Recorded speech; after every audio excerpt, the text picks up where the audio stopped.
Para a gente continuar falando sobre esse assunto, a gente recebe agora no estúdio o secretário de Justiça e Cidadania do Estado de São Paulo, Fábio Prieto. Doutor, bem-vindo. Obrigada pela presença aqui nos estúdios da Jovem Pan. Boa noite.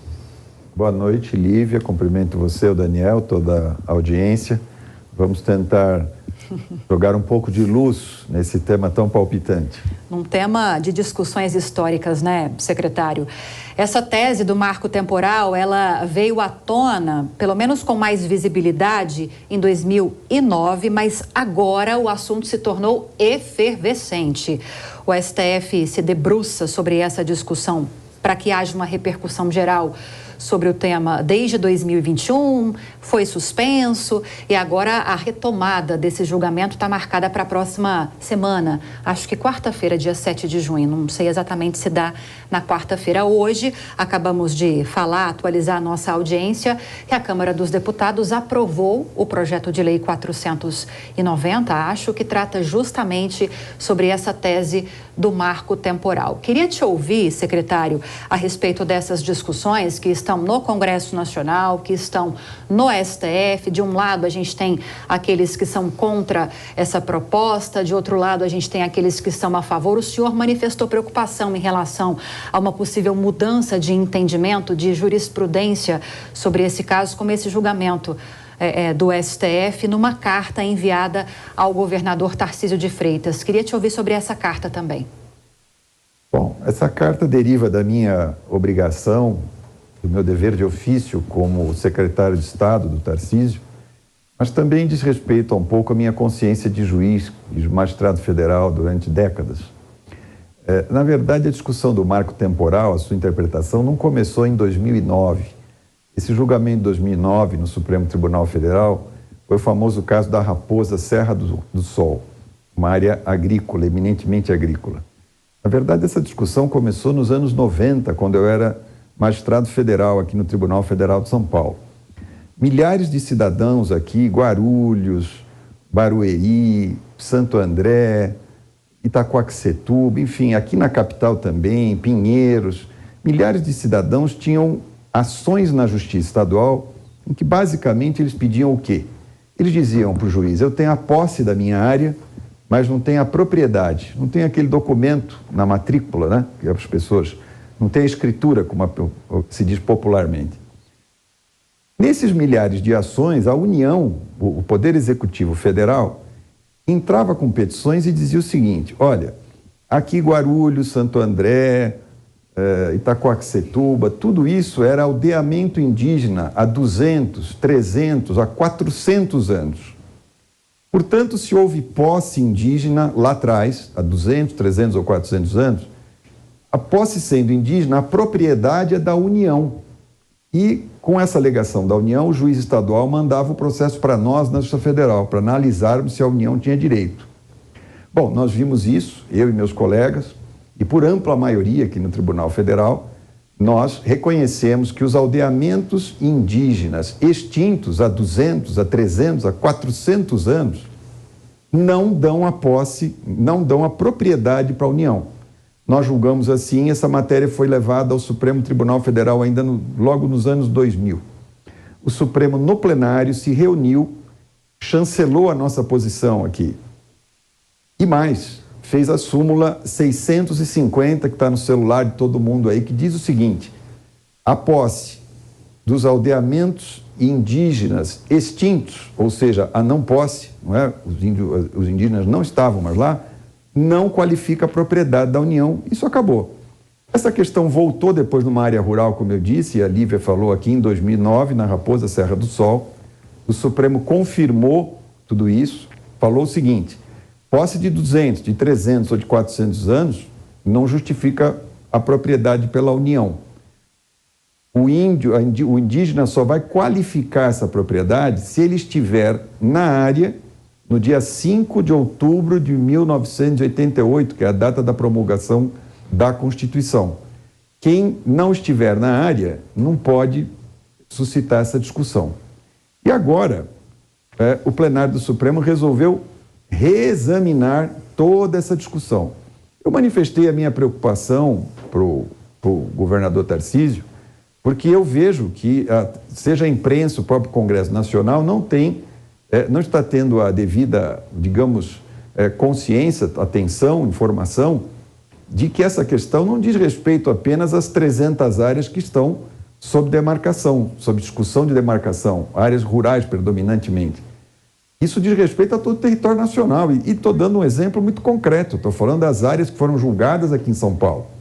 Não há nenhuma dúvida que em todas essas áreas, e também, não é, o primeiro aldeamento indígena começou aqui no centro de São Paulo. Tudo isso foi aldeamento indígena. Se o Supremo disser que não há marco temporal, então a União vai poder dizer, olha, ali na Praça da Sé, em Guarulhos, em Barueri, perfeito, em Alphaville, perfeito, nós tínhamos uma posse de 200, 300, 400 anos e, portanto, o bem é da União, não é das pessoas que têm as suas casas, os seus terrenos.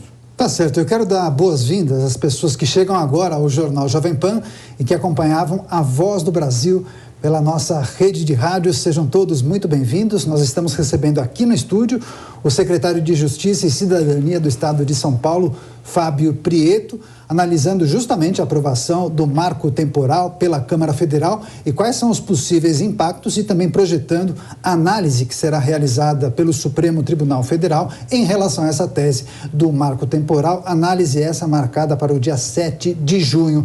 Agora, secretário, eu queria destacar para o senhor, porque nós temos a informação que, inclusive, governadores das regiões Sul e Sudeste devem se reunir antes da apreciação, antes dessa análise do Supremo Tribunal Federal. Salvo engano, no dia 2 de junho, os governadores devem se reunir, inclusive para tratar desse tema. Essa reunião está confirmada? Já há algum tipo de sinalização sobre quais aspectos e assuntos serão tratados? E qual é a expectativa? Que o manifesto seja formalizado, alguma sugestão seja encaminhada para os congressistas ou para os próprios ministros da Corte? Gostaríamos de escutá-lo. Olha, Daniel, eu era um juiz muito disciplinado, sabe? Eu só fazia o que o juiz podia fazer. E agora, como secretário, eu pretendo seguir a mesma linha. Então, eu mandei essa comunicação ao nosso governador Tarcísio, porque é meu dever fazer isso, e como eu lhe disse, eu tenho até minha consciência de juiz, sei que isso pode levar o país a uma situação de extremo conflito. E o governador tem essa informação à mão, eu não sei se ele vai levar os demais governadores, ele está instruído, vamos aguardar. O governador é que tem a competência e ele dirige sozinho a agenda do Estado de São Paulo. Se ele entender que deve falar com os demais governadores, nós saberemos agora, o encontro é, como você bem disse, é dia 2, se os governadores sensibilizarem, nós saberemos. O meu dever era comunicar isso ao governador do Estado, e eu fiz, conversei com ele está inteirado do tema. Vamos aguardar qual vai ser a posição do nosso governador. Agora, especulações, secretário. A gente está enfatizando desde o início do jornal, desde o início dessa entrevista, dessa mesma pauta estar sendo discutida no âmbito do Legislativo, no Congresso Nacional e também no STF, de formas diferentes, porque a gente está falando de dois poderes diferentes, mas de uma mesma pauta. É possível que nós tivemos a aprovação hoje na Câmara dos Deputados por uma votação de texto base aprovada por 283 deputados, 155 votaram de forma contrária, mostramos algumas manifestações contrárias aqui também, só que agora essa proposta vai ser aprovada ou não, vai ser discutida pelos senadores. Isso pode acontecer antes ou depois do dia 7 de junho, para quando está agendada a reunião, esse julgamento, essa continuidade de julgamento no Supremo Tribunal Federal. É possível que haja um adiamento por parte dos ministros do STF para esperar que o Legislativo primeiro se debruce e decida essa questão, para não ter discussões depois sobre conflito de competências? O senhor acha que é possível que isso aconteça? Olha, como você bem disse, Lívia, isso aí nós vamos ficar um pouco no nível da especulação pelo seguinte. Esse julgamento que eu mencionei em relação às áreas urbanas, ele ocorreu a partir de 1999, 98, ele avançou, o Supremo fez a súmula 650, se não me falha a memória, no começo dos anos 2000, 2003, 2004, talvez por aí. Então o Supremo já tem uma decisão consolidada. Depois o Supremo reafirma essa decisão no precedente da Raposa da Serra do Sol, que acho que é 2009. O que o Congresso está fazendo? Ele está fazendo uma lei ratificando a posição do plenário do Supremo Tribunal Federal. O que é esse PL 490, a grosso modo?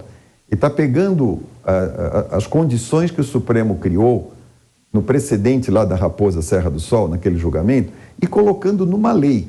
Então, há um alinhamento, o Congresso está se alinhando com a posição atual do Supremo. Este julgamento que está ocorrendo, nós não sabemos o que vai acontecer, e aí eu te digo, até como ex-juiz e admirador do Supremo, eu acredito que o Supremo vá manter a mesma posição, porque uma mudança nisso traria consequências gravíssimas para o país, inclusive nas áreas urbanas. O Supremo pode, eventualmente, julgar o caso ou aguardar uma posição do Congresso, tanto mais porque a posição que o Congresso Nacional está tomando, ou pelo menos a Câmara dos Deputados, é exatamente a posição que o Supremo chancelou no julgamento da Raposa Serra do Sol. Há um alinhamento, por enquanto. Veja, nós temos o julgamento das áreas urbanas aqui de São Paulo, nós temos o julgamento da Raposa Serra do Sol, e essa posição da Câmara dos Deputados, tudo isso não há conflito nenhum. Está todo mundo enxergando o problema no mesmo ângulo. O que há de pendência é esse julgamento atual do Supremo, que está 1 a 1. O ministro Fachin votou pela derrubada do marco temporal, o ministro Nunes Marques votou pela manutenção. Vamos aguardar o voto dos outros ministros. Eu acho importante, sabe, que o país saísse dessa discussão, continuasse como está, para a gente abrir uma outra discussão, Lívia. Veja, a gente tem que ter até uma compreensão para a insatisfação das comunidades indígenas. Primeiro, que nós estamos tratando toda essa questão como se fosse uma só e como essa questão do território resolvesse tudo. Isso não é verdade. Quer dizer, primeiro que nós temos as mais diversificadas situações em relação às comunidades indígenas.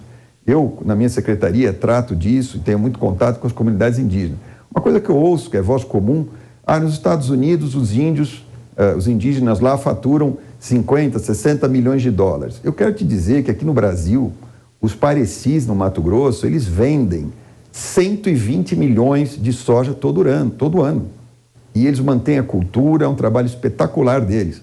Nós temos comunidades indígenas que vendem café, nós temos comunidades indígenas que vendem cultura, nós temos comunidades indígenas que vendem programas para escolas.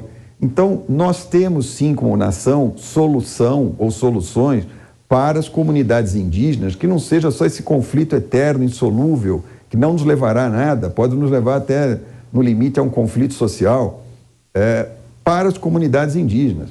Aqui, por exemplo, aqui em São Paulo, o Tarcísio já fez várias coisas nesses poucos meses de governo. Fez o programa Guardiões da Floresta, que é uma vocação natural da comunidade indígena. As comunidades indígenas aqui no litoral de São Paulo, elas foram treinadas com drones. Esses drones vão para o céu, os próprios indígenas monitoram invasões, depredações, eles notificam a nós, o governo do estado, nós mandamos lá a polícia ambiental, é um trabalho maravilhoso. Eles recebem por isso, têm uma renda e estão exercitando uma vocação que é natural deles. Nós temos aqui em São Paulo comunidades indígenas muito bem estruturadas que fazem programas com escolas, que têm produção agrícola, e nós queremos incrementar isso e queremos apoiar a parte social das comunidades. Há comunidades indígenas com boas escolas e outras com escolas completamente depredadas. O governador já mandou fazer o exame de todas essas escolas e nós vamos fazer um programa nessas escolas. Sim. Então, há muita coisa para fazer, que não é essa guerra fratricida que está sendo levada aqui, com inclusive informação geral para a nação de má qualidade, insuficiente, sem levar em conta, por exemplo, esse problema urbano, que é muito sério, que já foi, inclusive, para o judiciário. Não é uma tese, não, tem súmula do Supremo. Então, nós, como nação, temos propostas para as comunidades indígenas. Quer dizer, o que nós precisamos fazer é sair desse lugar que nós estamos, com esse conflito que não faz nenhum sentido, que não nos levou a lugar nenhum, e começar isso que o Tarcísio está fazendo aqui em São Paulo, não é? Com racionalidade, com respeito às comunidades.